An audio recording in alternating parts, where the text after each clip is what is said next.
Variety का उत्पादन उसे अच्छा मिल रहा है उसको आगे बढ़ा दे, बाकी को हटा दे।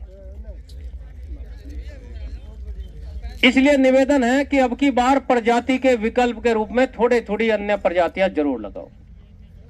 38 का भविष्य इसलिए अच्छा नहीं बता रहा हूं कि सरकार को एक दिन का समय लगेगा, क्या लगेगा 38 वैरायटी बंद। पड़ोसी पे 118 खड़ा है, 15,023 खड़ा है, 14,201 खड़ा है, 13,235 खड़ा है। पड़ोसी को लगाना था 3 बीघे, खड़ा है 118 उसके पास 5 बीघे का। वो बोलेगा क्या लगा, मुझे तो जवार नहीं बोनी, 5 के 5 में 118 ही बोना है। वो आपको बीज नहीं देगा।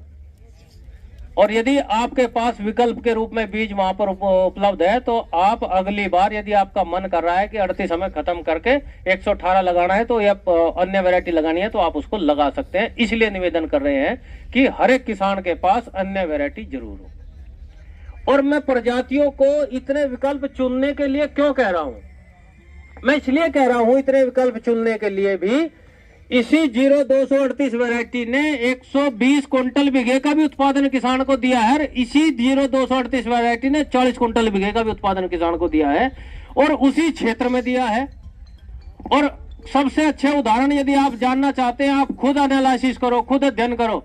आपके पास 3 खेत है और आपने तीनों खेतों पर एक समय पे बुआई की है। एक यहाँ पर है, एक आधा किलोमीटर दूर है, एक दूसरा आधा किलोमीटर दूर है या 500 मीटर दूर, वहां से 100 मीटर दूर है। आपने सब में 0238 लगाई, सब में बराबर खाद दिया, बराबर पानी दिया।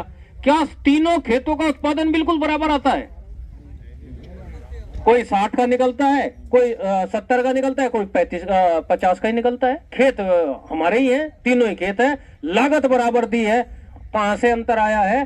अंतर आया है जमीन की ताकत के आधार पर, जमीन की जीवाश्म कार्बन के आधार पर। उस जमीन में जीवाश्म कार्बन, माइक्रोफ्लोरा, जीवाणुओं की संख्या क्या है और वो किस वैरायटी के लिए